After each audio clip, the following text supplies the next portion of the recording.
Welcome to ప్రజాప్రతినిధి news. Suryapet జిల్లా కేంద్రంలో జరిగిన పండిత్ దీన్ దయాళ్ ఉపాధ్యాయ ప్రశిక్షణ కార్యక్రమంలో ముఖ్య అతిథిగా పాల్గొన్న బీజేపీ రాష్ట్ర అధ్యక్షుడు రామచంద్రరావు, బీజేపీ జిల్లా అధ్యక్షురాలు చెల్లా శ్రీలతారెడ్డి పాల్గొని అనంతరం రామచంద్రరావు మాట్లాడుతూ కాంగ్రెస్ పార్టీకి ఎన్టీఆర్ పేరు పలికే అర్హత లేదని, ఎన్టీఆర్ని ఘోరంగా అవమానించింది కాంగ్రెస్ పార్టీ అని అన్నారు. కాంగ్రెస్ ముక్త భారత్ కోరుకున్నదే ఎన్టీఆర్ జిల్లా అని, జూబ్లీ హిల్స్లో ఎన్టీఆర్ విగ్రహ ప్రతిష్టాపన కేవలం జీహెచ్ఎంసీ ఎన్నికల్లో లబ్ధి కోసమేనని అన్నారు. ధాన్యం కొనుగోలులో రాష్ట్ర ప్రభుత్వం పూర్తిగా విఫలమైందని, బీజేపీ కళ్ళాల దగ్గరకు పోయిన తర్వాతనే కాంగ్రెస్ ప్రభుత్వం మేల్కొన్నదని అన్నారు. కాంగ్రెస్ ప్రభుత్వం అధికారంలో ఉన్న 3 రాష్ట్రాల్లో కూడా ఓబీసీలకు ప్రాతినిధ్యం లేకుండా చేశారని, ఓబీసీ ముఖ్యమంత్రి ఉన్న కర్ణాటకలో కూడా మార్చేసి అగ్రవర్ణ వ్యక్తికి ముఖ్యమంత్రి పీఠం అప్పజెప్పారు. అంటే కాంగ్రెస్ పార్టీ ఓబీసీలపై ఎలాంటి వివక్ష చూపిస్తుందో అర్థమవుతుందని రామచంద్రరావు అన్నారు. ఈ కార్యక్రమంలో అధిక సంఖ్యలో బీజేపీ శ్రేణులు, నాయకులు పాల్గొన్నారు. సూర్యాపేట జిల్లాలో భారతీయ జనతా పార్టీ జిల్లా శిక్షణ తరగతులు జరిగినాయి. ఇక్కడ ఈ ప్రశిక్షణ తరగతిలో జిల్లా స్థాయి నాయకులు అందరూ కూడా భారతీయ జనతా పార్టీకి సంబంధించినటువంటి కార్యక్రమాలు, కార్యపద్ధతి, సిద్ధాంతం గురించి ప్యానల్ ఆఫ్ స్పీకర్స్ వచ్చి వాళ్ళతో మాట్లాడతారు. ఈరోజు మనం రాష్ట్రంలో ఉన్నటువంటి రాజకీయ పరిస్థితి చూస్తే కాంగ్రెస్ పార్టీ ఈరోజు రాష్ట్రంలో ఒక కమిషన్ ప్రభుత్వాన్ని నడుపుతూ ఉన్నది. రైతుల బాధలు ఎవరు కూడా పట్టించుకోవట్లేదు. ఈ జిల్లాలో ఉన్నటువంటి సివిల్ సప్లైస్ మినిస్టర్ కానీ, పక్కన ఉన్నటువంటి వ్యవసాయ శాఖ మంత్రులు కానీ, ఈ జిల్లాలో పరిస్థితి ఏ విధంగా రైతులతో ఒకసారి వాళ్ళిద్దరు ఆలోచించాల్సిన సంబంధం ఉంది. వాళ్ళు ఆలోచించాల్సిన అవసరం ఉన్నది. ఈరోజు రైతులని బలవంతంగా రైస్ మిల్లర్స్కు తక్కువ ధరలో అమ్మాలనేటువంటి పరిస్థితిని నిర్మాణం చేశారు. ఈ యొక్క నేపథ్యంలో రాష్ట్ర ప్రభుత్వాన్ని మేము కోరుతా ఉన్నాము. మీరే అన్నారు ఎలక్షన్స్ ముందు చివరి ధాన్యం దాకా కొంటామని చెప్పేసి. సివిల్ సప్లైస్ మినిస్టర్ గారు కూడా అదే అంటున్నారు, మీ చివరి ధాన్యాన్ని కొంటారని. కానీ మీ ప్రభుత్వంలో కొంతమంది మంత్రులు కేంద్రమే కొనాలని చెప్తా ఉన్నారు. ఇటువంటి మాటలతో రాజకీయం చేయకండి రైతులతోని.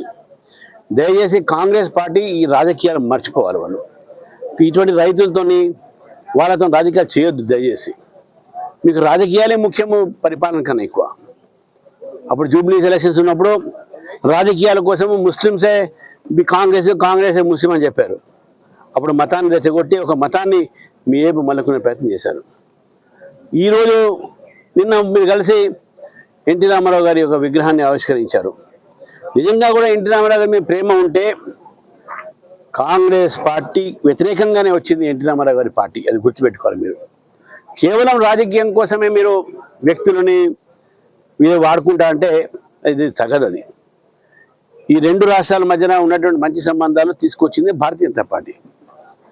తెలుగు వారంతా 2 రాష్ట్రాలు పరిపాలన సౌలభ్యం కోసము 2 రాష్ట్రాల నిర్మాణం కావాలని ఆ రోజు అక్కడ బీజేపీ వాళ్ళు, ఇక్కడ బీజేపీ వాళ్ళు ఈ 2 రాష్ట్రాల కోసం పనిచేసినటువంటి పార్టీ మాది. కాంగ్రెస్ పార్టీ ఎన్టీ రామారావు గారిని అవమానపరిచిందనే విషయాన్ని కూడా మనం మర్చిపోరాదు. ఆ అవమానం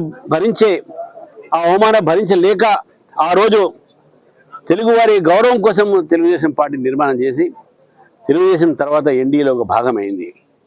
కాబట్టి కాంగ్రెస్ పార్టీ ఎన్టీ రామారావు గారిని ఎప్పుడు కూడా గౌరవించలేదు. ఎన్టీ రామారావు గారిని అవమానపరిచింది పదే. ఈ రోజు కూడా వాళ్ళు అవమానపరుస్తున్నారు. కేవలము రేపు రాబోయేటువంటి ఎన్నికల కోసమే వారి గురించి మాట్లాడుతూ ఉన్నారు. వాస్తవానికి నిజంగా వారి మీద ప్రేమ ఉంటే మీరు ఎన్టీ రామారావు గారి కుటుంబానికి, ఎన్టీ రామారావు గారి అభిమానులకు మీరు క్షమాపణ చెప్పాలి. గతంలో మీరు అవమానపరిచినట్టు ఎందుకు అవమానపరిచారు? కాంగ్రెస్ ముక్త్ భారత్ అనేటటువంటి ఫస్ట్ నిదానం ఇచ్చిందే ఎన్టీ రామారావు గారు. నేషనల్ ఫ్రంట్లో భాగంగా ఉన్నప్పుడు ఏ కాంగ్రెస్ అయితే చెప్పుకుంటుందో మీ స్వాతంత్రం తెచ్చినామని, అటువంటి కాంగ్రెస్ పార్టీని స్వాతంత్రం చేసేయాలి, ఈ దేశం నుంచి పంపించాలి అనే ఆలోచన చెప్పింది ఆ రోజు ఎన్టీ రామారావు గారు. అందుకే నరేంద్ర మోదీ గారు పదే అంటారు కాంగ్రెస్ ముక్త్ భారత్.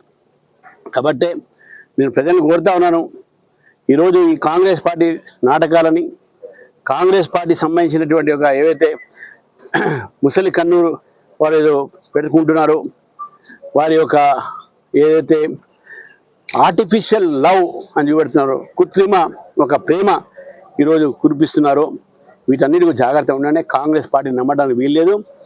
తడిబట్టతో గొంతు కోసేటటువంటి పార్టీ ఇది. మీరు ఈ నాటకాలు ఇవన్నీ బంద్ చేసి దయచేసి తెలంగాణ ప్రజలను ఆదుకోండి. రైతులు బాధపడతా ఉన్నారు. రైతులు వారి యొక్క ధాన్యం అమ్మలేకపోతున్నారు. మీరు మాత్రం హైదరాబాద్లో 250 కోట్లకు ఒక ఎకరం పంపిస్తున్నారు. అంటే రైతుల కన్నా ఎక్కువ రియల్ ఎస్టేటర్స్ మీకు ముఖ్యమా అనేది నేను ముఖ్యమంత్రి గారిని అడుగుతూ, ఈ రాష్ట్రంలో ప్రజలు కూడా ఈ ప్రభుత్వం తీరు చూడాల్సిందిగా, ఈ యొక్క రాష్ట్రంలో మార్పు గురించి ఆలోచించి ఈ రెండు పార్టీలకు అవకాశం ఇచ్చారు. బీఆర్ఎస్కు, కాంగ్రెస్కు, ఈసారి బీజేపీకు అవకాశం ఇవ్వాలని చెప్పేసి కూడా రాష్ట్ర ప్రజలు ఈ సందర్భంగా కోరుతా ఉన్నాను. నిన్న ఉత్తమ్ కుమార్ రెడ్డి గారు రాజకీయ యాత్రలు చేస్తున్నారు తప్పించి రైతుల మీద శుద్ధి లేదు బీజేపీకి. బీజేపీ పాలిత రాష్ట్రాలలో చాలా అధ్వానంగా ఉంది పరిస్థితులు. బీజేపీ కల్లాల దగ్గర పోయిన తర్వాతనే వీళ్ళు కల్లాల దగ్గర పోతున్నారు. అంతకుముందు ఎందుకు పోలే వీళ్ళు? ఏ కల్లాల దగ్గర పోయినంటే వీళ్ళు బీజేపీ మాట్లాడిన తర్వాత, బీజేపీ పోయిన తర్వాత వీళ్ళు ఈరోజు రైతుల గురించి మాట్లాడుతూ ఉన్నారు.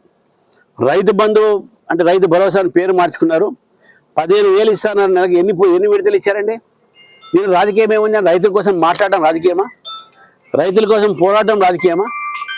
నేను ఉత్తమ్ కుమార్ రెడ్డి గారు కానీ తుమ్మల నాగేశ్వర గారు ఇద్దరు చెప్తున్నాను, మీరు రాజకీయాలు బంద్ చేయండి, రైతుల గురించి ఆలోచించండి. మీరు అన్నారు నిన్న ప్రతి చివరి ధాన్యం కొంటానని చెప్పి, కానీ మీ మంత్రులు ఏమన్నారు? మేము కాదు కొనేది, కేంద్రం కొనేది. కేంద్రం ఎందుకు కొంటుందండి? మీ బాధ్యత. ఎలక్షన్లో మాట్లాడేది మీరు ఎంత ఉంటే అంత రీఇంబర్స్మెంట్ చేసేది మళ్ళీ కేంద్ర ప్రభుత్వం. మీరు ప్రజలకు చెప్పారు ఎందుకు? మీరు ఒకవైపు కొనలేరు, రైతుల మీద ఒత్తిడి పెట్టి రైస్ మిల్లర్లకు తక్కువ పడిస్తారు. మీకు రైస్ మిల్లర్స్కు ఏదైనా అనుబంధం ఏంది? మీ మధ్యన ఉన్నటువంటి సమझौता ఏముంది మీ మధ్యన? చెప్పండి, ప్రజలు చెప్పండి, రైతులు చెప్పండి. అది చెప్పలేరు. భారతీయ జనతా పార్టీ రైతుల కోసం పోరాడుతుంటే మా మీద అబండాలు ప్రయత్నం చేస్తున్నారు. రైతు వ్యతిరేకి పార్టీ కాంగ్రెస్ పార్టీ, అది గుర్తుపెట్టుకోవాలి. కర్ణాటక